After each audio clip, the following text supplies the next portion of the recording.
Welcome back. જામનગરમાં મુખ્યમંત્રી માતૃશક્તિ યોજના પર સવાલ ઉઠ્યા છે। લાભાર્થીઓને સમયસર સામગ્રી સહાય ન મળ્યાનો આક્ષેપ છે। પૂર્વ કોર્પોરેટરે રચના નંદાણીયાએ યોજના પર ઉઠાવ્યા સવાલ। 309 આંગણવાડીમાં ચણા, તુવેર દાળ, તેલ નથી આપ્યા તેવું તેમનું કહેવું છે। ચણાનો જૂનો જથ્થો સડી રહ્યો હોવાનો પણ આક્ષેપ કર્યો છે। મનપાની ICDS શાખાએ સામગ્રી સમયસર ન પહોંચાડવાનો દાવો કર્યો છે। યોજનાની વિતરણ વ્યવસ્થા પર પૂર્વ કોર્પોરેટરે સવાલ ઉઠાવ્યા છે।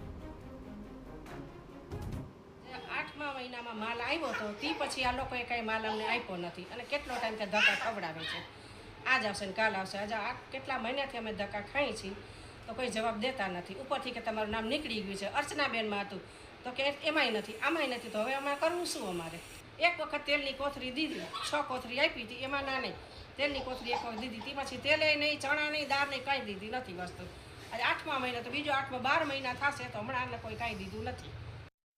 બીજી તરફ ICDSના જવાબદાર અધિકારીએ જણાવ્યું કે આંગણવાડીમાં વેકેશન હોવાથી વિતરણ વ્યવસ્થા ધીમી છે। તેમજ કેટલીક આંગણવાડીમાં પડી રહેલા જથ્થા અંગે સ્પષ્ટતા કરી અને કહ્યું કે તે જથ્થાનું વિતરણ કરાઈ રહ્યું છે અને કોઈ લાભાર્થી સામગ્રી સહાયથી વંચિત ન રહે તેની પણ તકેદારી રખાતી હોવાનો દાવો કર્યો।